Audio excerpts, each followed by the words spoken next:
थोड़ी दुकान है, दुकान के बाहर लिखा है कि कुत्तियां अंदर आना मना है। कारण की है? जे साडा कोई दुश्मन है तो फिर वो हिक ठोक के दुश्मन है, फिर ਉਹਦੇ ਨਾਲ यारी जूरी वाला कोई काम नहीं, फिर ਉਹਦੇ ਨਾਲ अंदरगति समझौत्यां वाला कोई काम नहीं हैगा। साडी दुश्मन है, साडे खेतां दी दुश्मन है, साडे किसानी दी दुश्मन है, साडे पंजाब दी दुश्मन है। कणक, जीरी, जौ, बाजरा, मक्की, इन्हां तो एक नवा प्रोडक्ट बनन लग्या जिन्होंने एथनॉल कहते हैं। पेट्रोल हुण असीं 110 तो कई जगह ते तो 150 दे तक भी पहुँच चुक्या भारत दे विच।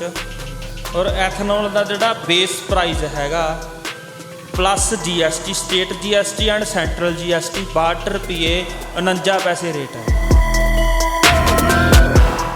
और भारत सरकार ने घट्टो घट्ट 1.25 लाख करोड़ रुपया इंपोर्ट ड्यूटी बचाई है। इंपोर्ट मीनस जिहड़ा असीं बाहरों कच्चा तेल मंगाउने आ उहदी मात्रा घट गई इस एथनॉल दे नाल। और ये एथनॉल किते तो बनदा? फसलों तो बनदा। और ये पॉलिसी नूं चलाउण वास्ते फसलां ने जड़ियाँ वो किसान उन्हां दा मालक रह जाता है, तो दुनिया की कोई ताकत किसान नूं मार नहीं सकती। असीं कहने आ भी अडानी साडे खेतां नूं पै रहा है। अडानी पता क्यों पै रहा साडे खेतां नूं? क्योंकि जिहड़े पूरे भारत का बायोफ्यूल का जिहड़ा ठेका हैगा वो अडानी एग्रो लॉजिस्टिक कोले है। हुण सिर्फ गर्दन वड्डण दी वारी है। जे किसान संघर्ष खत्म हो जाता है, असीं कहने भी चलो कोई गल नहीं, जे जमीन जाऊगी यार सारिਆਂ ਦੀ जाऊगी। इदां ना सोचो, जेकर जमीनां ना बचियां तो पंजाब, पंजाबीयत, किसानी ते किसान दा वजूद खत्म हो चुका। होर गल्लां नूं छड्ड के इधर नूं आ जाओ, क्योंकि जिहड़ा जाग्या होया बंदा हुंदा उस नूं मारना, उस नूं लुट्टना बड़ा औखा हुंदा। उहदे वास्ते तुहानूं कुछ अपनियां तुहानूं ताकतां वरतनियां पैंदियां ने। पर जिहड़ा सुत्ता पिया है उस नूं तां जिवें मर्जी गला घोट के मार दो, जागे होए बंदे नूं मारना थोड़ा औखा। सत श्री अकाल जी, मैं गुरमुख संधू, तुसीं खबरी डाकी दे नाल जुड़े हो। दोस्तों, जिवें तुसीं जाणदे हो कि दिल्ली दे विच किसान अंदोलन चल रहा।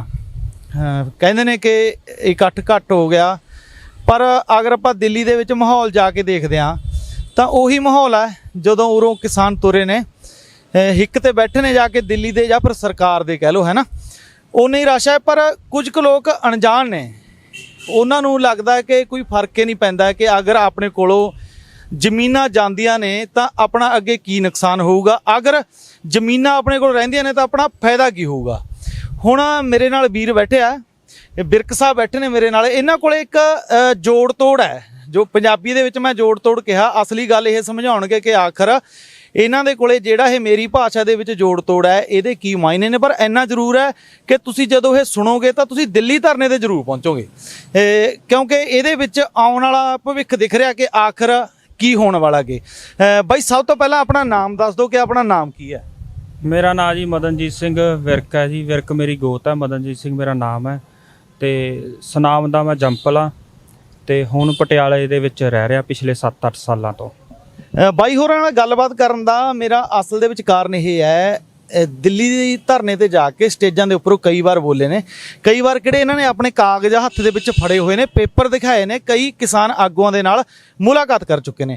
असल दे विच बिरक साहब कारण की है दिल्ली जाके स्टेजां दे उप्परों बोलदे हो, है ना, अपनी जिहड़ी गल रखदे हो, तुसीं कई कहने हो कि किहड़े नौजवान आगू ने ਲੱਕੇ ਸਿਧਾਣੇ ਵਰਗੇ ਜਾਂ ਹੋਰ ਇਹਨਾਂ ਨੂੰ ਵੀ ਗੱਲ ਰੱਖਣ ਦੀ ਕੋਸ਼ਿਸ਼ ਕਰੀ, ਪਰ ਉੱਥੇ ਤੁਸੀਂ ਕਿਤੇ ਨਾ ਕਿਤੇ ਮਤਲਬ ਗੱਲ ਨਹੀਂ ਬਣ ਪਾਈ।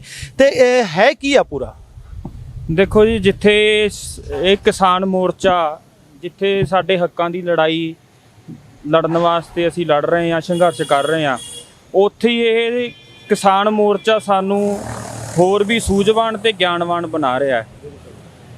सो कई बारी कई चीज़ां हुंदियां ने जिहड़ियां बिहाइंड दा सीन ਹੁੰਦੀਆਂ ਨੇ ਕਿ ਉਹਨਾਂ ਨੂੰ ਆਪਾਂ नहीं देख सकते, ਤਾਂ ਉਹੀ ਕੁਝ ਮੇਰੇ ਕੋਲੇ ਹੈਗਾ। ਹੁਣ ਮੈਂ ਗੱਲ ਸ਼ੁਰੂ ਕਰਦਾ ਵੀ ਮੇਰੇ ਕੋਲ ਇਹ ਡਾਕੂਮੈਂਟ ਕੀ ਨੇ, ਇਹਨਾਂ ਦਾ ਅੱਗੇ ਭਵਿੱਖ ਕੀ ਬਣੂਗਾ ਤੇ ਕਿਸਾਨ ਕੀ ਕਰ ਸਕਦਾ, ਕਿਸਾਨੀ ਕਿਵੇਂ ਬਚ ਸਕਦੀ ਹੈ। ਮੈਂ ਸੰਧੂ ਸਾਹਿਬ ਪਿਛਲੇ 1 ਸਾਲ ਤੋਂ ਅਸੀਂ ਜਦੋਂ ਦੇ ਦਿੱਲੀ ਗਏ ਆ, ਲਗਾਤਾਰ ਅਸੀਂ ਗੇੜੇ ਲਾਉਂਦੇ ਰਹਿੰਦੇ ਆ, ਕਦੇ 5 ਦਿਨਾਂ ਦਾ, ਕਦੇ 6 ਦਿਨਾਂ ਦਾ। ਔਰ ਹਰ ਵਾਰੀ ਮੇਰੀ ਇਹੀ ਕੋਸ਼ਿਸ਼ ਹੁੰਦੀ ਹੈ ਕਿ ਵੱਧ ਤੋਂ ਵੱਧ ਜਿਹੜੇ ਇਸ ਧਰਨੇ ਨੂੰ ਜਾਂ ਇਸ ਮੋਰਚੇ ਦੇ ਜਿਹੜੇ ਮੁੱਖ ਆਗੂ ਨੇ ਉਹਨਾਂ ਨੂੰ ਮਿਲਿਆ ਜਾਵੇ। ਮੈਂ ਪਿਛਲੇ 1 ਸਾਲ ਤੋਂ ਇਹਦੇ ਵਿੱਚ ਪੂਰੀ ਕੋਸ਼ਿਸ਼ ਕਰ ਰਿਹਾ ਤੇ ਬਾਈ ਲੱਖੇ ਨੂੰ ਵੀ ਮਿਲਿਆ ਸੀਗਾ ਤੇ ਉਸ ਤੋਂ ਬਾਅਦ ਜਿਹੜੇ ਬਾਕੀ ਕਿਸਾਨ ਯੂਨੀਅਨਾਂ ਦੇ ਜਿਹੜੇ ਸਾਡੇ ਆਗੂ ਨੇ ਉਹਨਾਂ ਨੂੰ ਵੀ ਮਿਲਿਆ ਸੀ। ਬਕਾਇਦਾ ਉਹਨਾਂ ਨੂੰ ਡਾਕੂਮੈਂਟ ਵੀ ਦਿੱਤੇ ਨੇ ਇਸ ਪਾਲਿਸੀ ਦੇ। ਮੈਨੂੰ 1 ਸਾਲ ਹੋ ਗਿਆ ਇਹ ਪਾਲਿਸੀ ਨੂੰ ਪੜ੍ਹਦੇ ਨੂੰ। ਇਹ ਪਾਲਿਸੀ ਕੀ ਹੈਗੀ ਹੈ ਜੀ? ਇਹ ਹੈਗੀ ਆ ਪਾਲਿਸੀ ਨੈਸ਼ਨਲ ਬਾਇਓਫਿਊਲ ਪਾਲਿਸੀ 2018। ਇਹ 2018 ਦੇ ਵਿੱਚ ਬਣੀ ਪਾਲਿਸੀ ਇਹ? ਨਹੀਂ ਜੀ, ਆਪਾਂ ਗੱਲ ਕਰੀਏ ਨਹੀਂ, ਇਹ ਪਾਲਿਸੀ ਜੀ 1992 ਦੇ ਵਿੱਚ ਨਾ ਬ੍ਰਾਜ਼ੀਲ ਦੇ ਵਿੱਚ ਰੀਓ ਦੀ ਜਨੇਰੋ ਉਹਨਾਂ ਦਾ ਸ਼ਹਿਰ ਹੈ, ਕੈਪੀਟਲ ਹੈ, ਬ੍ਰਾਜ਼ੀਲ ਦੀ ਰਾਜਧਾਨੀ ਹੈ। ਉੱਥੇ ਇੱਕ ਅਰਥ ਸਮਿਟ ਹੋਇਆ ਸੀਗਾ। ਜਿੰਨੇ ਵੀ ਸੰਸਾਰ ਪੱਧਰ ਦੇ ਜਿਹੜੇ ਦੇਸ਼ ਨੇਗੇ ਜਿਨ੍ਹਾਂ ਨੂੰ ਵਰਲਡ ਦੇ ਵਿੱਚ UN ਵੱਲੋਂ ਮਾਨਤਾ ਮਿਲੀ ਹੋਈ ਆ, ਉਹ ਸਾਰੇ ਦੇਸ਼ ਉੱਥੇ ਜੁੜੇ ਸੀਗੇ, ਬੈਠੇ ਸੀ। ਉਹਨਾਂ ਨੇ ਕਾਨਫਰੰਸ ਕੀਤੀ ਸੀ। ਉਸ ਕਾਨਫਰੰਸ ਦੇ ਵਿੱਚ ਉਹਨਾਂ ਨੇ ਕਿਹਾ ਸੀਗਾ ਵੀ ਕਹਿੰਦੇ ਸਾਡਾ ਜਿਹੜਾ ਵਾਤਾਵਰਨ ਹੈ ਬਹੁਤ ਜ਼ਿਆਦਾ ਦੂਸ਼ਿਤ ਹੋ ਰਿਹਾ ਹੈ। ਇਸ ਵਾਤਾਵਰਨ ਦੂਸ਼ਿਤ ਕਰਕੇ ਜਿੱਥੇ ਸਾਡੀ ਪ੍ਰਕਿਰਤੀ ਨੂੰ, ਸਾਡੀ ਕੁਦਰਤੀ ਜਿਹੜੀਆਂ ਰਿਸੋਰਸਿਸ ਨੇਗੇ, ਜਿਹੜੇ ਸਾਡੇ ਕੁਦਰਤੀ ਸੋਮੇ ਨੇ, ਉਹਨਾਂ ਨੂੰ ਵੀ ਨੁਕਸਾਨ ਹੋ ਰਿਹਾ। ਉੱਥੇ ਹੀ ਸਾਡੀ ਜ਼ਿੰਦਗੀ ਆ, ਸਾਡੇ ਆਮ ਤੌਰ ਤੇ ਇਨਸਾਨ ਦੀ ਜਿਹੜੀ ਜ਼ਿੰਦਗੀ ਆ ਉਹ ਇਸ ਪ੍ਰਦੂਸ਼ਣ ਦੀ ਮਾਰ ਹੇਠ ਉਹਦੀ ਜਿਹੜੀ ਔਸਤਨ ਉਮਰ ਆ ਉਹ ਘਟਦੀ ਜਾ ਰਹੀ ਹੈ ਇਸ ਪ੍ਰਦੂਸ਼ਣ ਦੇ ਤਹਿਤ। ਵਾਤਾਵਰਨ ਜ਼ਹਿਰੀਲਾ ਹੋ ਗਿਆ ਕਹਿਣ ਤੋਂ ਭਾਵ ਅਗਰ ਇਸ ਵਾਤਾਵਰਨ ਨੂੰ ਸੁਰਜੀਤ ਕੀਤਾ ਜਾਵੇ। ਇਸ ਵਾਤਾਵਰਨ ਨੂੰ ਸੁਰਜੀਤ ਕਰਨ ਵਾਸਤੇ ਫਿਰ ਉਹਨਾਂ ਨੇ ਇੱਕ ਇੰਟਰਨੈਸ਼ਨਲ ਬਾਇਓਫਿਊਲ ਪਾਲਿਸੀ, ਉਸ ਤੋਂ ਪਹਿਲਾਂ ਉਹਨਾਂ ਨੇ ਹਰ ਦੇਸ਼ ਦੇ ਵਿੱਚ ਇਹਦੀਆਂ ਕੁਝ ਸਟੱਡੀਜ਼ ਕਰਵਾਈਆਂ ਜਾਂ ਕੁਝ ਗਿਣਤੀਆਂ ਕਰਵਾਈਆਂ ਅਲੱਗ-ਅਲੱਗ ਸੰਸਥਾਵਾਂ ਤੋਂ। ਫਿਰ UNFCCC ਦੇ ਵਿੱਚ ਇੱਕ ਨਵੀਂ ਸੰਸਥਾ ਬਣੀ, UNFCCC, United nation framework convention ਔਰ ਕਲਾਈਮੇਟ ਚੇਂਜ ਆਰਗੇਨਾਈਜੇਸ਼ਨ ਬਣੀ।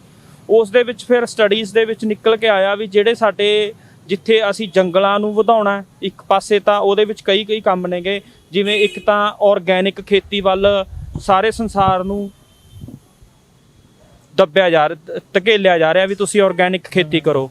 ਉਹਦੇ ਨਾਲ ਹੀ ਜਿਹੜੇ ਸਾਡੀ ਵਾਈਲਡ ਲਾਈਫ ਹੈਗੀ ਆ, ਜਿਵੇਂ ਜੰਗਲ ਨੇ, ਜਿਹੜੇ ਜੰਗਲਾਂ ਨੂੰ ਦੁਬਾਰੇ ਸੁਰਜੀਤ ਕੀਤਾ ਜਾਵੇ। ਉਹਦੇ ਨਾਲ ਹੀ ਇੱਕ ਚੀਜ਼ ਉਹਦੇ ਵਿੱਚ ਹੋਰ ਸੀਗੀ ਜਿਹੜੀ ਇਸ ਪਾਲਿਸੀ ਦੇ ਤਹਿਤ ਹੈ, ਉਹ ਸੀਗਾ ਜੀ ਜਿਹੜੇ ਸਾਡੇ ਰਵਾਇਤੀ ਜਿਹੜੇ ਤੇਲ ਨੇ, ਜਿਵੇਂ ਪੈਟਰੋਲ ਡੀਜ਼ਲ ਹੈਗਾ, ਵੀ ਉਹਨਾਂ ਨੂੰ ਕਿਸ ਤਰੀਕੇ ਨਾਲ ਸਾਨੂੰ ਘਟਾਇਆ ਜਾਵੇ।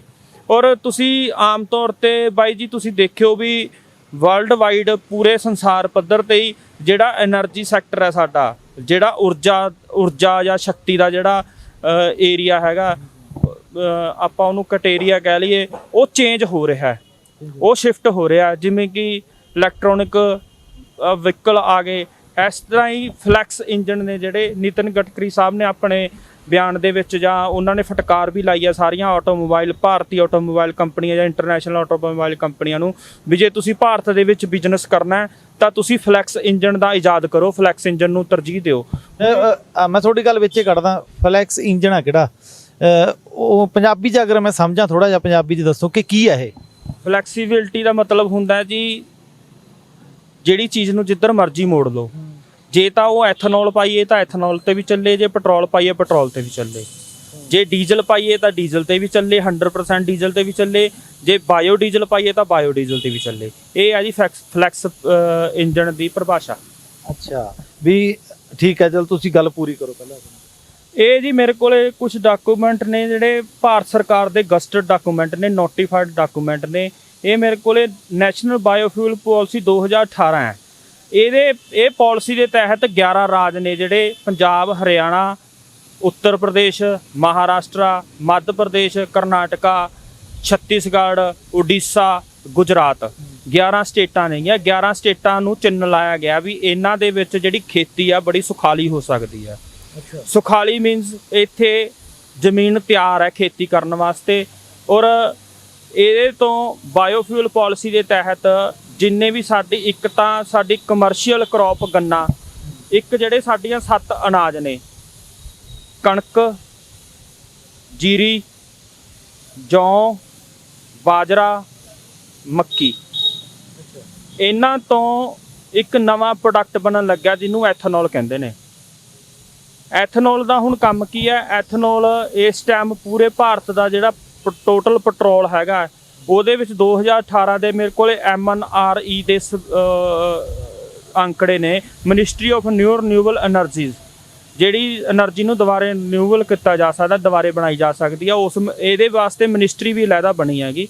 ਭਾਰਤ ਸਰਕਾਰ ਨੇ ਨਵੀਂ ਮਿਨਿਸਟਰੀ ਵੀ ਬਣਾਈ ਆ, ਮਿਨਿਸਟਰੀ ਆਫ ਨਿਊ ਰਿਨਿਊਬਲ ਐਨਰਜੀਜ਼, ਤੇ ਉਹਦੇ ਅੰਕੜੇ ਨੇਗੇ ਵੀ ਅਸੀਂ 32,000 ਕਰੋੜ ਲੀਟਰ ਐਥਨੋਲ ਪੈਦਾ ਕਰਕੇ ਅਸੀਂ ਪੈਟਰੋਲ ਦੇ ਵਿੱਚ ਮਿਕਸ ਕਰ ਚੁੱਕੇ ਹਾਂ।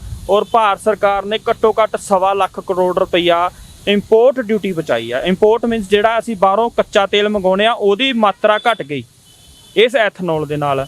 ਔਰ ਇਹ ਐਥਨੋਲ ਕਿਹਦੇ ਤੋਂ ਬਣਦਾ? ਫਸਲਾਂ ਤੋਂ ਬਣਦਾ।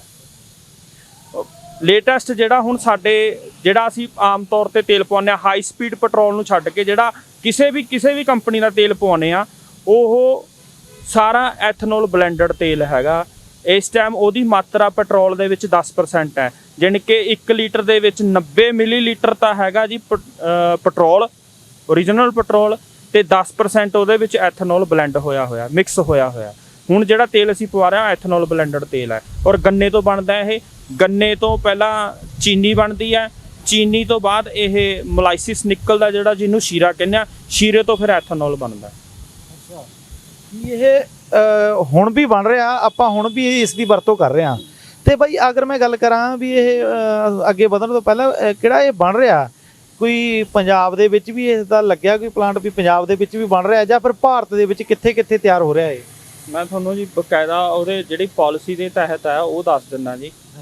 ਇਹਦੀਆਂ ਜੀ ਸਾਡੀਆਂ ਜਿਹੜੀਆਂ OMCs ਨੇ, ਜਿਨ੍ਹਾਂ ਨੂੰ ਆਪਾਂ ਆਇਲ ਮਾਰਕੀਟਿੰਗ ਕੰਪਨੀਆਂ ਕਹਿੰਦੇ ਆ, ਇਹਦੇ ਤਹਿਤ IO 11 ਸਟੇਟਾਂ ਦੇ ਵਿੱਚ ਲੱਗੀਆਂ ਅਕ੍ਰੋਸ ਦ ਕੰਟਰੀ, ਜਾਣੀ ਕਿ ਆਪਣੀ ਕੰਟਰੀ ਦੇ ਵਿੱਚ, ਦੇਸ਼ ਦੇ ਵਿੱਚ 11 ਸਟੇਟਸ ਨੇਗੀਆਂ, ਉਹਨਾਂ ਦੇ ਉੱਤੇ ਇਹ ਕੰਮ ਚੱਲ ਰਿਹਾ। IOCL Indian oil corporation of limited Panipat Haryana ਦੇ ਵਿੱਚ ਲੱਗ ਚੁੱਕੀ ਆ ਰਿਫਾਈਨਰੀ, ਜਿੱਥੇ ਇਹ ਤੇਲ ਬਲੈਂਡ ਹੋ ਰਿਹਾ, ਐਥਨੋਲ ਬਲੈਂਡ ਹੋ ਰਿਹਾ ਪੈਟਰੋਲ ਦੇ ਵਿੱਚ। ਗੋਰਖਪੁਰ UP ਦੇ ਵਿੱਚ ਲੱਗ ਚੁੱਕੀ ਆ IOCL ਦੀ, ਤੇ ਦਹੇਜ ਗੁਜਰਾਤ ਦੇ ਵਿੱਚ IOCL ਦੀ। ਤੇ ਉਸ ਤੋਂ ਬਾਅਦ HPCL ਬਠਿੰਡਾ, ਪੰਜਾਬ ਵੀ ਨਹੀਂ ਛੁੱਟਿਆ ਹੈਗਾ, ਪੰਜਾਬ ਦੇ ਵਿੱਚ ਵੀ ਹੈ। ਪੰਜਾਬ ਦਾ ਇੱਕ ਡਿਸਟ੍ਰਿਕਟ ਹੈ ਬਠਿੰਡਾ, ਉਹਦਾ ਇੱਕ ਪਿੰਡ ਹੈ ਨਸੀਬਪੁਰ ਦੇ ਵਿੱਚ Hindustan petroleum corporation of limited the refinery ਲੱਗੀ ਆ। 600 ਕਰੋੜ ਰੁਪਏ ਦੀ ਲਾਗਤ ਦੇ ਨਾਲ ਉਹ ਰਿਫਾਈਨਰੀ ਤਿਆਰ ਹੋਈ ਆ। ਉਹਦੇ ਵਿੱਚ ਸਾਰਾ ਪੈਟਰੋਲ ਐਥਨੋਲ ਬਲੈਂਡਡ ਹੀ ਹੈ, ਉਹ ਤਿਆਰ ਕਰ ਰਹੀ ਹੈ। ਚਾਲੂ ਹੋ ਗਈ ਇਹ? ਹਾਂਜੀ, ਚਾਲੂ ਹੋ ਗਈ। 2017 ਦੇ ਵਿੱਚ ਕੰਮ ਸ਼ੁਰੂ, ਜਾਣੀ ਕਿ ਉਹਦੀ ਉਦਘਾਟਨ ਹੋ ਗਿਆ ਸੀ। 2019 ਤੋਂ ਉਹ ਕੰਮ ਕਰ ਰਹੀ ਆ, ਹੁਣ ਕੰਮ ਵਰਕਿੰਗ ਦੇ ਵਿੱਚ ਆ, ਹੁਣ ਕੰਮ ਕਰ ਰਹੀ ਆ ਉਹ। ਇਸ ਨੂੰ ਅਗਰ ਆਪਾਂ ਦੇਖਦੇ ਹਾਂ ਵਿਰਕ ਸਾਹਿਬ ਗੱਲ ਨੂੰ, ਵੀ ਆਉਣ ਵਾਲੇ ਸਮੇਂ ਦੇ ਵਿੱਚ ਕਿਵੇਂ ਤੁਸੀਂ ਨੇ ਮੱਕੀ ਦਾ ਜ਼ਿਕਰ ਕਰਿਆ, ਬਾਜਰੇ ਦਾ, ਕਣਕ ਦਾ, ਖਾਸ ਕਰਕੇ ਤੁਸੀਂ ਨੇ ਗੰਨੇ ਦਾ ਜ਼ਿਕਰ ਕਰਿਆ ਹੈ ਨਾ, ਵੀ ਗੰਨੇ ਸਭ ਤੋਂ ਵੱਧ ਇਹ ਗੰਨੇ ਤੋਂ ਬਣੂਗਾ, ਇਹੀ ਗੱਲ ਹੈ। ਵੀ ਹੁਣ ਉੱਥੇ ਗੱਲ ਮੇਨ ਦਰਸ਼ਕੋ ਕਾਰਨ ਇਹ ਹੈ ਕਿ ਗੱਲ ਪਹੁੰਚਾਉਣ ਦਾ ਕਾਰਨ ਇਹ ਆ ਬਾਈ ਹੋਰਾਂ ਦਾ ਵੀ, ਕਿ ਆਪਣੀਆਂ ਜ਼ਮੀਨਾਂ ਨੇ, ਅਗਰ ਤਾਂ ਆਪਾਂ ਜ਼ਮੀਨਾਂ ਦੇ ਉੱਪਰ ਬਣੇ ਰਹੇ, ਅੜੇ ਰਹੇ ਕਾਨੂੰਨ ਇਹ ਹੈਗੇ ਨੇ ਕਿਹੜੇ, ਇਹ ਆਪਾਂ ਨੇ ਖਾਰਜ ਕਰਵਾ ਲਏ, ਤਾਂ ਕਿਹੜਾ ਇਹ ਬਾਈ ਕਿਵੇਂ ਡਾਕੂਮੈਂਟ ਚੱਕੀ ਬੈਠਾ। ਇਹਦਾ ਬਹੁਤ ਵੱਡਾ ਫਾਇਦਾ ਇੱਕ ਆਮ ਕਿਸਾਨ ਨੂੰ ਵੀ ਹੋਣ ਵਾਲਾ, ਛੋਟਾ ਹੋਵੇ ਜਾਂ ਵੱਡਾ, ਸਭ ਨੂੰ ਹੀ ਹੋਣਾ ਇਸ ਦਾ ਫਾਇਦਾ। ਅਗਰ ਜ਼ਮੀਨਾਂ ਕੋਈ ਹੋਰ ਲੈ ਜਾਂਦਾ ਹੈ ਤਾਂ ਪਾਲਿਸੀ ਇੰਨੀ ਤਾਕੜੀ ਬਣੀ ਹੋਈ ਆ ਵੀ ਆਉਣ ਵਾਲੇ ਸਮੇਂ ਦੇ ਵਿੱਚ ਹੋ ਸਕਦਾ ਹੈ ਅਡਾਨੀ ਅੰਬਾਨੀ ਵਰਗੇ ਲੋਕ ਇਹਦਾ ਫਾਇਦਾ ਲੈ ਜਾਣ। ਸਹੀ ਕਹੀ ਆ ਬਿਰਕ ਸਾਹਿਬ ਗੱਲ ਮੈਂ? ਹਾਂਜੀ, ਬਿਲਕੁਲ ਤੁਸੀਂ ਗੱਲ ਜੋ ਕੀਤੀ ਆ ਦੁਰਸਤ ਕੀਤੀ ਆ। ਜੇਕਰ ਇਹ ਸਾਡੇ ਕਾਨੂੰਨ ਰੱਦ ਹੋ ਜਾਂਦੇ ਨੇ, ਉਸ ਤੋਂ ਬਾਅਦ ਮੇਰਾ ਮੰਨਣਾ ਇਹ ਆ, ਜੋ ਇਹ ਪਾਲਿਸੀ ਦੇ ਤਹਿਤ ਮੈਂ ਨੂੰ ਪੜ੍ਹ ਕੇ ਜੋ ਮੇਰੇ ਸਮਝ ਬਣੀ ਆ, ਉਹ ਇਹ ਕਹਿੰਦੀ ਆ ਵੀ ਦੁਨੀਆ ਦੀ ਕੋਈ ਤਾਕਤ, ਅਰੇ ਭਾਰਤ ਦੀ ਕੋਈ ਵੀ ਸਰਕਾਰ, ਚਾਹੇ ਦੀ ਉਹ ਇੱਕ ਪਾਰਟੀ ਦੀ ਹੋਵੇ, ਚਾਹੇ ਦੀ ਅਨੇਕ ਪਾਰਟੀ ਦੀ, ਹੋਰ ਕਈ ਪਾਰਟੀਆਂ ਦੇ ਸਮੂਹ ਦੀ ਸਰਕਾਰ ਹੋਵੇ, ਜੇਕਰ ਇਹ ਪਾਲਿਸੀ ਇੱਦਾਂ ਦੀ ਇੱਦਾਂ ਰਹਿ ਜਾਂਦੀ ਹੈ, ਔਰ ਇਹ ਪਾਲਿਸੀ ਨੂੰ ਚਲਾਉਣ ਵਾਸਤੇ ਫਸਲਾਂ ਨੇ ਜਿਹੜੀਆਂ ਉਹ ਕਿਸਾਨ ਉਹਨਾਂ ਦਾ ਮਾਲਕ ਰਹਿ ਜਾਂਦਾ, ਤਾਂ ਦੁਨੀਆ ਦੀ ਕੋਈ ਤਾਕਤ ਕਿਸਾਨ ਨੂੰ ਮਾਰ ਨਹੀਂ ਸਕਦੀ। ਇਹ ਸਾਨੂੰ 3 ਚੀਜ਼ਾਂ ਦਊਗੀ ਪਾਲਿਸੀ। ਇੱਕ ਤਾਂ ਸਾਡੀ ਡਿਵਰਸੀਫਿਕੇਸ਼ਨ ਆਫ ਕ੍ਰੌਪ, ਜਿਹੜਾ ਫਸਲੀ ਭਿੰਨਤਾ ਦਊਗੀ ਸਾਨੂੰ। ਇੱਕ ਇਹ ਜਿਹੜਾ ਸਾਡਾ ਇਕਨੋਮਿਕਲੀ ਜਿਹੜਾ ਸਟਰੈਂਥ ਹੈਗਾ ਉਹ ਵਧਾਊਗੀ, ਜਾਣੀ ਕਿ ਸਾਨੂੰ ਆਰਥਿਕਤਾ ਜਿਹੜੀ ਸਾਡੀ ਉਹ ਅਪ ਹੋਊਗੀ। ਥਰਡ ਚੀਜ਼ ਜਿਹੜੀ ਦੇਸ਼ ਹਿੱਤ ਦੇ ਵਿੱਚ ਹੈਗੀ, ਹੁਣ ਅਸੀਂ ਤਕਰੀਬਨ 9.5 ਲੱਖ ਕਰੋੜ ਦੀ ਜਿਹੜੀ ਇੰਪੋਰਟ ਹੈ ਉਹ ਬਾਹਰੋਂ ਅਸੀਂ ਕੱਚੇ ਤੇਲ ਦਾ ਕਰਦੇ ਹਾਂ, ਉਹ ਖਤਮ ਹੋ ਜਾਊਗਾ। ਇਹਦਾ ਬਹੁਤ ਵੱਡਾ ਉਦਾਹਰਨ ਹੈਗਾ ਜੀ ਬ੍ਰਾਜ਼ੀਲ। ਬ੍ਰਾਜ਼ੀਲ ਇੱਕ ਇਹੋ ਜਿਹਾ ਦੇਸ਼ ਹੈ, ਨਾ ਤਾਂ ਉਹਨਾਂ ਨੂੰ ਗੁੜ ਬਣਾਉਣਾ ਆਉਂਦਾ, ਨਾ ਹੀ ਉਹਨਾਂ ਨੂੰ ਸ਼ੱਕਰ ਬਣਾਉਣੀ ਹੁੰਦੀ ਆ। ਚੀਨੀ ਬਣਾਉਂਦੇ ਨੇ। ਗੁੜ ਇਸ ਟਾਈਮ ਗੰਨਾ ਸਭ ਤੋਂ ਵੱਧ ਬ੍ਰਾਜ਼ੀਲ ਪੈਦਾ ਕਰਦਾ ਹੈ। ਵਰਲਡ ਦੇ ਵਿੱਚ ਸਭ ਤੋਂ 1 ਨੰਬਰ 'ਤੇ ਹੈ, ਪਹਿਲੇ ਨੰਬਰ ਸਥਾਨ 'ਤੇ ਜੇ ਗੰਨਾ ਪੈਦਾ ਕਰਨ 'ਚ ਬ੍ਰਾਜ਼ੀਲ ਹੈ। ਉਹਦਾ ਕਾਰਨ ਕੀ ਹੈ? ਉਹ ਜਿੰਨੀ ਚੀਨੀ ਬਣਾ ਲਈ, ਉਸ ਤੋਂ ਬਾਅਦ ਜਿਹੜਾ ਗੰਨਾ ਹੈ ਉਸ ਤੋਂ ਉਹ ਐਥਨੋਲ ਬਣਾਉਂਦੇ ਨੇ, ਔਰ ਐਥਨੋਲ E85 ਚੱਲਦਾ ਉਹਨਾਂ ਦੇ।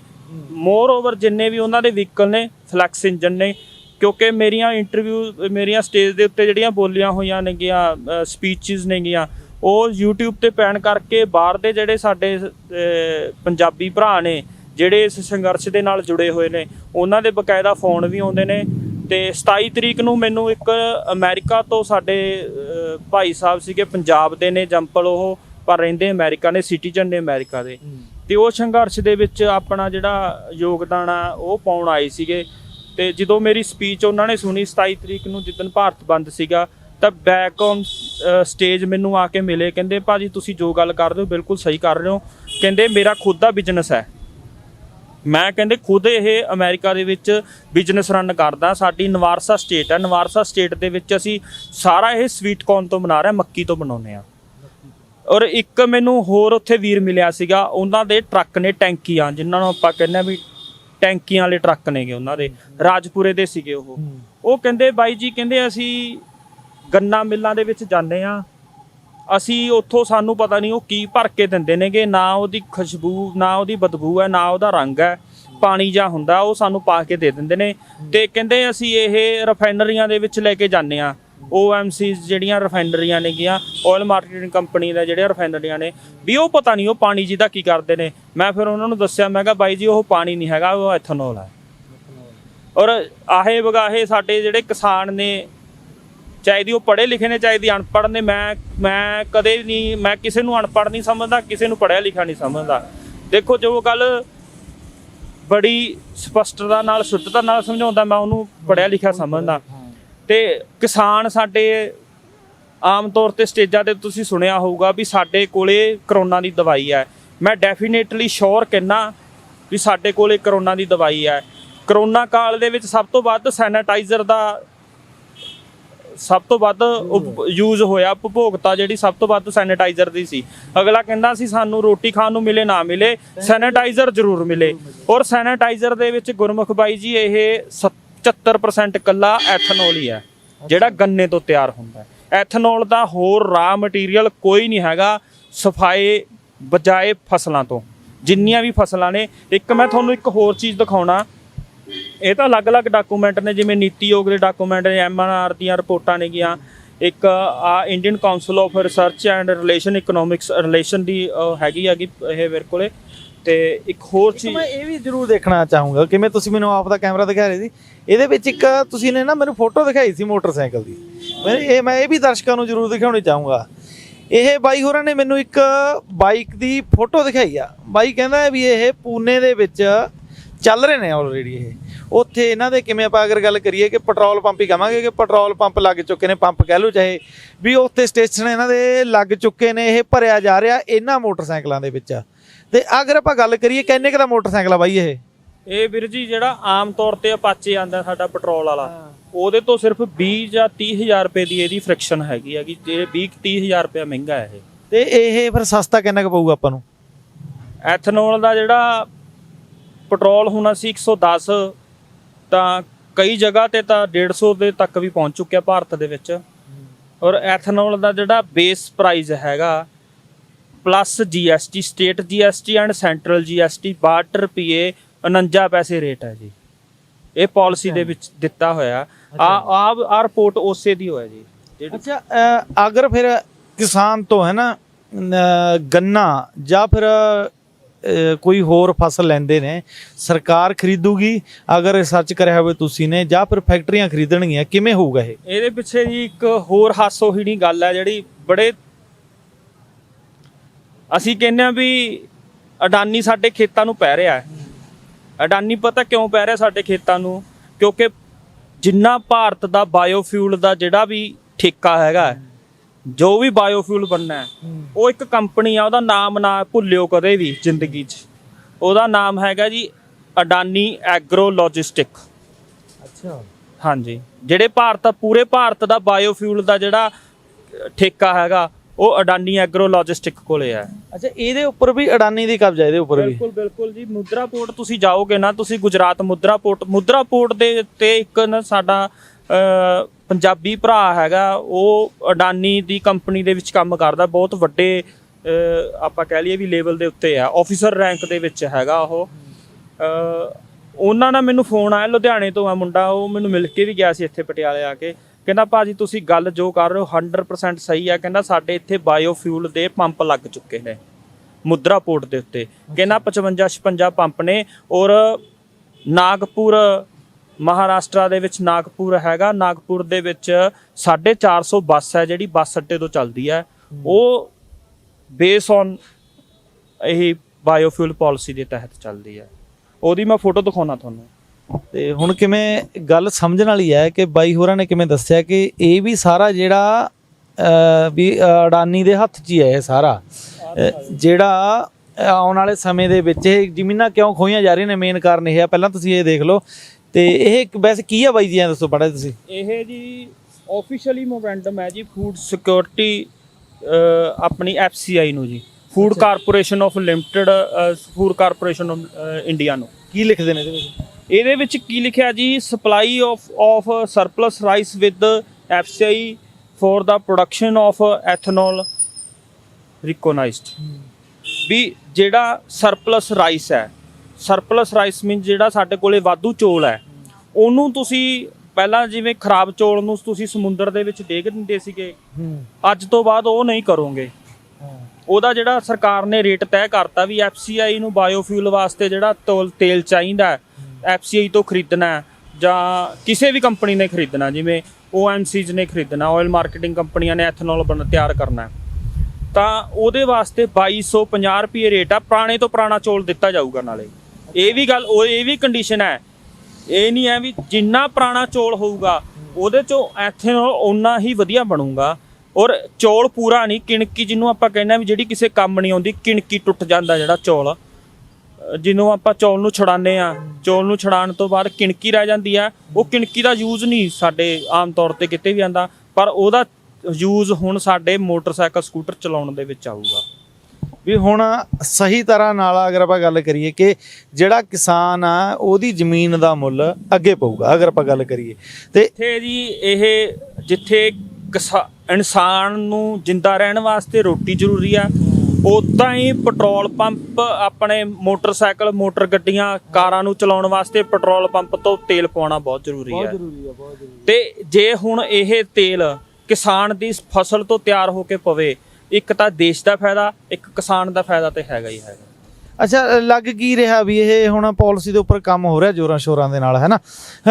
ਕਹਿਣਾ ਕੀ ਚਾਹ ਰਹੇ ਹੋ ਲੋਕਾਂ ਨੂੰ? ਅਪੀਲ ਕਿਵੇਂ, ਸਟੇਜਾਂ ਦੇ ਉੱਪਰ ਵੀ ਬੋਲਿਓ, ਕਹਿਣਾ ਕੀ ਚਾਹ ਰਹੇ ਹੋ ਵੀ ਅਪੀਲ ਕੀ ਆ ਲੋਕਾਂ ਨੂੰ? ਇੱਕ ਤਾਂ ਸਾਡੇ ਕਿਸਾਨ ਸਮਾਜ ਨੂੰ, ਸਮੂਹ ਭਾਰਤ ਦੇ ਕਿਸਾਨਾਂ ਨੂੰ, ਇੱਕ ਤਾਂ ਇਹ ਆਪਣੇ ਗੱਲ ਦੇ ਦਿਮਾਗ ਦੇ ਵਿੱਚੋਂ ਗੱਲ ਮਨਫੀ ਕਰਨੀ ਪਊਗੀ ਵੀ ਅਸੀਂ ਸਿਰਫ ਕਣਕ ਬੀਜਤੀ, ਵੱਢਤੀ, ਉਸ ਤੋਂ ਬਾਅਦ ਉਹ ਕਣਕ ਨੂੰ ਸਰਕਾਰ ਨੇ ਖਰੀਦ ਲਿਆ, ਸਰਕਾਰ ਨੇ ਖਰੀਦ ਕੇ ਉਹਦੇ ਤੋਂ ਸਾਨੂੰ ਆਟਾ ਬਣਾ ਕੇ ਜਾਂ ਕਣਕ ਦੇ ਰੂਪ ਦੇ ਵਿੱਚ 2 ਰੁਪਏ ਕਿਲੋ ਆਟਾ ਦਾ ਹਿਸਾਬ ਦੇ ਨਾਲ ਲੋਕਾਂ ਦੇ ਵਿੱਚ ਡਿਸਟ੍ਰੀਬਿਊਟ ਕਰਤਾ, ਉਸ ਤੋਂ ਬਾਅਦ ਰੋਟੀ ਬਣਾ ਲਈ ਤੇ ਖਾ ਲਈ, ਖਤਮ। ਹੁਣ ਜਿਹੜਾ ਸਰਪਲਸ ਫੂਡ ਹੈਗਾ ਸਾਡਾ, ਉਸ ਤੋਂ ਐਥਨੋਲ ਤਿਆਰ ਹੋ ਕੇ ਜਿੱਥੇ ਅਸੀਂ ਇਨਸਾਨ ਨੂੰ ਜ਼ਿੰਦਗੀ ਨਿਰਵਾਹ ਕਰਨ ਵਾਸਤੇ, ਉਹਦੀ ਜ਼ਿੰਦਗੀ ਵਾਸਤੇ ਖਾਣਾ ਬਹੁਤ ਜ਼ਰੂਰੀ ਆ, ਉੱਥੇ ਅਸੀਂ ਇਸ ਦੇਸ਼ ਨੂੰ ਚਲਾਉਣ ਵਾਸਤੇ ਅਸੀਂ ਪੈਟਰੋਲ ਵੀ ਤਿਆਰ ਕਰਕੇ ਦੇ ਸਕਦੇ ਹਾਂ ਐਥਨੋਲ ਦੇ ਰੂਪ ਦੇ ਵਿੱਚ। ਹੁਣ ਵੀ ਕਿਸਾਨ ਅੱਗੇ ਪੈਟਰੋਲ ਤਿਆਰ ਕਰੂਗਾ, ਅਗਰ ਆਪਾਂ ਗੱਲ ਕਰੀਏ, ਕਿਉਂਕਿ ਜ਼ਰੂਰਤ ਪਊਗੀ ਕੰਪਨੀਆਂ ਨੂੰ, ਫੈਕਟਰੀਆਂ ਨੂੰ, ਕਿਸਾਨ ਦੀ ਜ਼ਰੂਰ ਪਊਗੀ।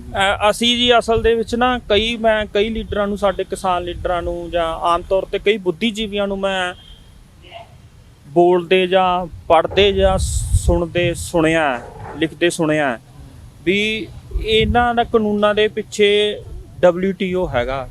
ਉਹਦੇ ਵਿੱਚ ਕੋਈ ਸ਼ੱਕ ਨਹੀਂ ਹੈ, WTO ਹੈਗਾ। WTO ਦੀ ਕੁਛ ਪ੍ਰੋਵੀਜ਼ਨ ਇਹੋ ਜਿਹੀਆਂ ਨੇ ਜਿਹੜੀਆਂ ਮਾਰੂ ਨੇ, ਤੇ ਜਿਵੇਂ ਡੀ ਮਿਨੀਮਸ ਪ੍ਰੋਵੀਜ਼ਨ ਹੈਗੀ WTO ਦੀ, ਉਹ ਮਾਰੂ ਹੈ। ਐਂਟੀ ਡੰਪਿੰਗ ਹੈਗੀ ਜਿਹੜੀ, ਉਹ ਮਾਰੂ ਹੈ। ਇੱਕ ਉਹਦੀ ਟੈਰੀਫਿਕੇਸ਼ਨ ਪ੍ਰੋਵੀਜ਼ਨ ਹੈਗੀ ਆ, ਉਹ ਮਾਰੂ ਹੈ। ਇੱਕ ਟ੍ਰੇਡ ਡਿਸਟੋਰਟਿੰਗ ਜਿਹੜੀ ਪ੍ਰੋਵੀਜ਼ਨ ਆ, ਉਹ ਮਾਰੂ ਹੈ। ਜਿਹੜੀਆਂ ਗ੍ਰੀਨ ਬਾਕਸ ਐਂਬਰ ਬਾਕਸ ਦੇ ਵਿੱਚ ਸਾਨੂੰ ਜਿਹੜੀਆਂ ਪ੍ਰੋਵੀਜ਼ਨਾਂ ਨੇਗੀਆਂ, ਉਹ ਮਾਰੂ ਨੇ ਸਾਡੇ ਵਾਸਤੇ। ਇਹ 'ਚ ਕੋਈ ਦੋ ਰਾਏ ਨਹੀਂ ਹੈਗੀ ਵੀ ਇਹ ਕਾਨੂੰਨਾਂ ਦੇ ਪਿੱਛੇ WTO ਵੀ ਹੈਗਾ। ਪਰ WTO ਤਾਂ 1994 ਤੋਂ ਐਗਜ਼ਿਸਟਿੰਗ ਦੇ ਵਿੱਚ ਚੱਲ ਰਿਹਾ WTO। ਐਕਚੁਅਲੀ ਜਦੋਂ ਅਸੀਂ ਨਾ ਗੁਰਮੁਖ ਬਾਈ ਕੋਈ ਵੀ ਇੰਟਰਨੈਸ਼ਨਲ ਸੰਧੀ ਕਰਦੇ ਹਾਂ, ਉਹਦੇ ਵਿੱਚ ਸਾਨੂੰ 10 ਸਾਲ ਦਾ ਗ੍ਰੇਸ ਪੀਰੀਅਡ ਮਿਲਦਾ ਹੈ ਹਰ ਕੰਟਰੀ ਨੂੰ, ਵੀ ਤੁਸੀਂ ਉਸ ਪ੍ਰੋਵੀਜ਼ਨ ਨੂੰ ਜਾਂ ਉਸ ਪਾਲਿਸੀ ਨੂੰ ਇੰਪਲੀਮੈਂਟ ਕਰਨ ਵਾਸਤੇ ਜਾਂ ਉਸ ਐਗਰੀਮੈਂਟ ਨੂੰ ਇੰਪਲੀਮੈਂਟ ਕਰਨ ਵਾਸਤੇ ਤੁਸੀਂ 10 ਸਾਲ ਦੇ ਵਿੱਚ ਉਹਦਾ ਜਿਹੜਾ ਸਟਰਕਚਰ ਬਣਾ ਲਓ। ਹੁਣ ਵੈਸੇ ਤਾਂ ਉਹ 2004 ਦੇ ਵਿੱਚ ਪੂਰਾ ਹੋ ਜਾਣਾ ਚਾਹੀਦਾ ਸੀਗਾ, ਪਰ 2004 ਤੋਂ ਬਾਅਦ ਤਾਂ ਨਹੀਂ ਇਹ ਕਾਨੂੰਨ ਬਣੇ। ਕਾਨੂੰਨ ਤਾਂ ਬਣੇ ਨੇ 2020 ਦੇ ਵਿੱਚ। ਹੁਣ ਆਪਾਂ ਦੇਖੀਏ ਵੀ ਇਹ 16 ਸਾਲ ਕੀ ਹੋਇਆ। ਇਹ ਪਾਲਿਸੀ ਹੈ ਜਿਹੜੀ ਪੰਜਾਬ ਭਾਰਤ ਦੇ ਵਿੱਚ 2005 ਦੇ ਵਿੱਚ ਪਹਿਲੀ ਵਾਰੀ ਆਈ ਸੀ। ਉਸ ਤੋਂ ਬਾਅਦ ਇਹਦੇ 'ਚ ਅਮੈਂਡਮੈਂਟ ਹੋਈ 2008 ਦੇ ਵਿੱਚ, ਫਿਰ ਇਹਦੇ 'ਚ ਅਮੈਂਡਮੈਂਟ ਹੋਈ 2013 ਦੇ ਵਿੱਚ, ਫਿਰ ਇਹਦੇ 'ਚ ਅਮੈਂਡਮੈਂਟ ਹੋਈ 2018 ਦੇ ਵਿੱਚ। ਬਾਈ ਫਿਰ ਉਹਦੇ ਵਾਸਤੇ ਇਹਨਾਂ ਨੇ ਕੀ ਕੀਤਾ 16 ਸਾਲ ਦੇ ਵਿੱਚ?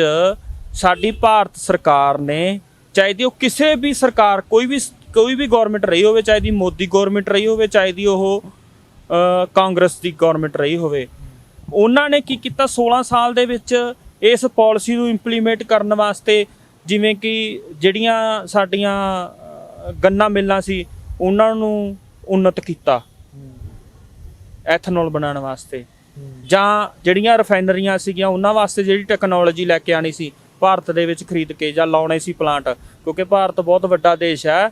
ਏਡੇ ਵੱਡੇ ਦੇਸ਼ ਨੂੰ ਕਵਰ ਕਰਨ ਵਾਸਤੇ ਇੰਨੇ ਸਾਲ ਲੱਗ ਜਾਂਦੇ ਨੇ। ਉਹਨਾਂ ਨੇ ਹੁਣ ਇਹਦਾ ਜਿਹੜਾ ਬੇਸ ਹੈ, ਇਸ ਪਾਲਿਸੀ ਦਾ ਬੇਸ ਹੈ, ਉਹ ਬੇਸ ਤਿਆਰ ਹੋ ਚੁੱਕਿਆ।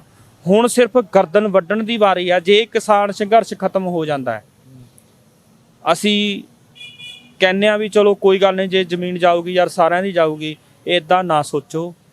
ਜੇਕਰ ਜ਼ਮੀਨਾਂ ਨਾ ਬਚੀਆਂ ਤਾਂ ਪੰਜਾਬੀਅਤ, ਕਿਸਾਨੀ ਤੇ ਕਿਸਾਨ ਤਾਂ ਵਜੂਦ ਖਤਮ ਹੋ ਚੁੱਕਾ। ਭਾਈ ਹੋਰ ਲੀਡਰ ਕਿਉਂ ਨਹੀਂ ਬੋਲਦੇ ਫਿਰ? ਕਿਉਂਕਿ ਇਹ ਕਿਹੜੀ, ਮੇਰੇ ਖਿਆਲ 'ਚ ਕਈ ਬੰਦਿਆਂ ਨੇ ਤਾਂ ਕਿਵੇਂ ਤੁਸੀਂ ਇੰਨੇ ਕਾਗਜ਼ ਲਈ ਫਿਰਦੇ ਹੋ, ਹੈ ਨਾ, ਕੱਲੀ ਚੀਜ਼ ਦੇ ਉੱਪਰ ਰਿਸਰਚ ਕਰੀ ਹੋਈ ਹੈ, ਪਰ ਕਿਹੜੀ ਤੁਸੀਂ ਨੇ ਗੱਲ ਦੱਸੀ ਬਹੁਤ ਸਾਰੇ ਲੋਕਾਂ ਨੂੰ ਨਹੀਂ ਪਤਾ ਹੋਣੀ। ਫਿਰ ਹੋਰ ਕੋਈ ਲੀਡਰ ਜਾਗਰੂਕ ਕਿਉਂ ਨਹੀਂ ਕਰਦਾ ਇਸ ਚੀਜ਼ਾਂ ਬਾਰੇ?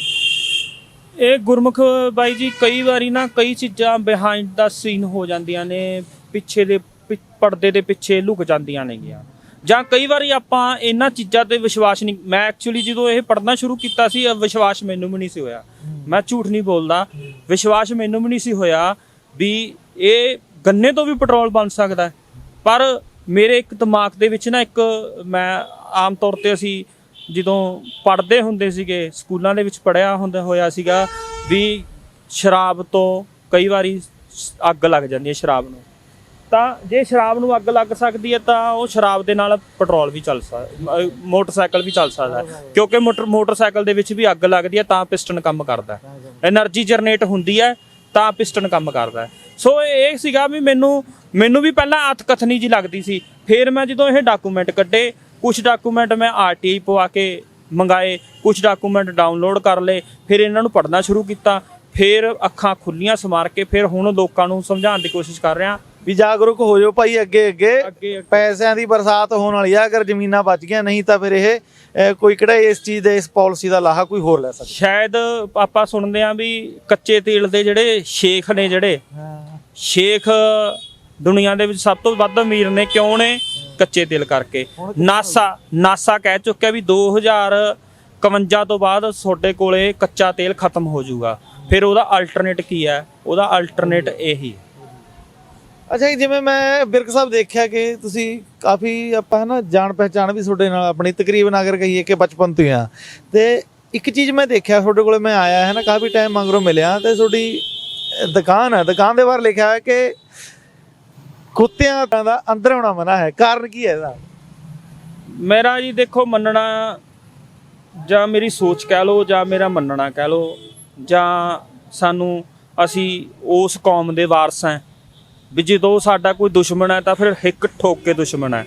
ਜੇ ਸਾਡਾ ਕੋਈ ਦੋਸਤ ਹੈ ਤਾਂ ਉਹ ਫਿਰ ਸਾਡਾ ਯਾਰ ਹੈ, ਸਾਡਾ ਜਿਗਰੀ ਹੈ, ਸਾਡਾ ਭਰਾ ਹੈ। ਉਹਦੇ ਵਾਸਤੇ ਅਸੀਂ ਮਾਰਨ ਤੇ ਵੀ ਤਿਆਰ ਹੋ ਜਾਂਦੇ ਹਾਂ। ਜੇ ਸਾਡਾ ਕੋਈ ਦੁਸ਼ਮਣ ਹੈ ਤਾਂ ਫਿਰ ਉਹ ਹਿੱਕ ਠੋਕ ਕੇ ਦੁਸ਼ਮਣ ਹੈ। ਫਿਰ ਉਹਦੇ ਨਾਲ ਯਾਰੀ ਯੂਰੀ ਵਾਲਾ ਕੋਈ ਕੰਮ ਨਹੀਂ, ਫਿਰ ਉਹਦੇ ਨਾਲ ਅੰਦਰਗਤੀ ਸਮਝੌਤਿਆਂ ਵਾਲਾ ਕੋਈ ਕੰਮ ਨਹੀਂ ਹੈਗਾ।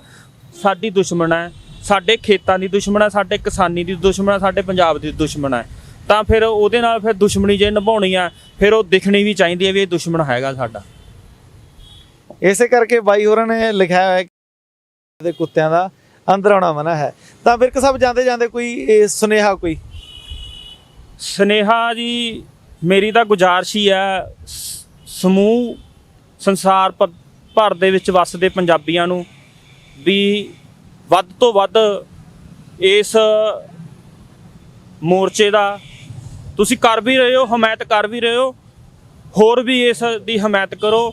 ਤੇ ਜਿਹੜੇ ਸਾਡੇ ਗੂੜ ਗਿਆਨੀ ਸਾਡੇ ਭਰਾ ਨੇ, ਮੈਂ ਗੁਰਮੁਖ ਬਾਈ ਜੀ ਜਿੰਨੀ ਮੇਰੇ ਤੋਂ ਜੋ ਮੈਂ ਕਰ ਸਕਦਾ ਸੀਗਾ, ਮੈਂ ਬਾਈ ਲੱਖੇ ਨੂੰ, ਭਾਨੇ ਸਿੱਧੂ ਨੂੰ, ਜਗਦੀਪ ਨੂੰ, ਰੰਧਾਵੇ ਨੂੰ, ਇਹਨਾਂ ਨੂੰ ਸਾਰਿਆਂ ਨੂੰ ਆਪਣੇ ਇੰਸਟਾਗ੍ਰਾਮ ਤੋਂ, ਵੈਸੇ ਮੈਂ ਚਲਾਉਂਦਾ ਨਹੀਂ ਕੋਈ ਸੋਸ਼ਲ ਸਾਈਟ ਕਿਉਂਕਿ ਮੈਂ ਫਾਲਤੂ ਗੱਲਾਂ ਦੇ ਉੱਤੇ ਟਾਈਮ ਨਹੀਂ ਵੇਸਟ ਕਰਦਾ। ਮੈਂ ਇਹਨਾਂ ਗੱਲਾਂ 'ਤੇ ਟਾਈਮ ਵੇਸਟ ਕਰਦਾ ਕੋਈ, ਕਿਉਂਕਿ ਮੈਂ ਨਾ ਤਾਂ ਸਿੰਗਰਾਂ ਪਿੱਛੇ ਲੜਾਂ, ਨਾ ਕਿਸੇ ਹੋਰ ਬੰਦਿਆਂ ਪਿੱਛੇ ਲੜਾਂ, ਜਾਂ ਨਾ ਆਗੂਆਂ ਪਿੱਛੇ ਲੜਾਂ, ਨਾ ਅਕਾਲੀ ਦਲ ਪਿੱਛੇ, ਨਾ ਬਾਦਲਾਂ ਪਿੱਛੇ, ਨਾ ਕੈਪਟਨਾਂ ਪਿੱਛੇ। ਮੈਂ ਕਦੇ ਨਹੀਂ ਕਿਸੇ ਨੂੰ, ਨਾ ਕਿਸੇ ਨੂੰ ਬੋਲਿਆ, ਨਾ ਕਿਸੇ ਦੀ ਸੁਣਦਾ। ਪਰ ਮੈਂ ਇਹਨਾਂ ਚੀਜ਼ਾਂ ਵੱਲ ਧਿਆਨ ਦਿੰਦਾ। ਪਰ ਮੈਂ ਕਹਿੰਦਾ ਵੀ ਹੋਰ ਗੱਲਾਂ ਨੂੰ ਛੱਡ ਕੇ ਇੱਧਰ ਨੂੰ ਆ ਜਾਓ, ਕਿਉਂਕਿ ਜਿਹੜਾ ਜਾਗਿਆ ਹੋਇਆ ਬੰਦਾ ਹੁੰਦਾ ਉਸ ਨੂੰ ਮਾਰਨਾ, ਉਸ ਨੂੰ ਲੁੱਟਣਾ ਬੜਾ ਔਖਾ ਹੁੰਦਾ। ਉਹਦੇ ਵਾਸਤੇ ਤੁਹਾਨੂੰ ਕੁਛ ਆਪਣੀਆਂ ਤੁਹਾਨੂੰ ਤਾਕਤਾਂ ਵਰਤਣੀਆਂ ਪੈਂਦੀਆਂ ਨੇ। ਪਰ ਜਿਹੜਾ ਸੁੱਤਾ ਪਿਆ ਹੈ ਉਸ ਨੂੰ ਤਾਂ ਜਿਵੇਂ ਮਰਜ਼ੀ ਗਲਾ ਘੋਟ ਕੇ ਮਾਰ ਦਿਓ। ਜਾਗੇ ਹੋਏ ਬੰਦੇ ਨੂੰ ਮਾਰਨਾ ਥੋੜਾ ਔਖਾ ਹੁੰਦਾ। ਜਿਵੇਂ ਕਿ ਦੋਸਤੋ ਤੁਸੀਂ ਨੇ ਬਾਈ ਹੋਰਾਂ ਦੀ ਪੂਰੀ ਗੱਲਬਾਤ ਸੁਣੀ ਹੈ ਨਾ, ਤੇ ਬੜਾ ਵਧੀਆ ਤਰੀਕੇ ਨਾਲ ਬਾਈ ਨੇ ਰਿਸਰਚ ਕਰਿਆ ਹੋਇਆ ਕਿ ਜ਼ਮੀਨਾਂ ਸਾਂਭ ਲਓ।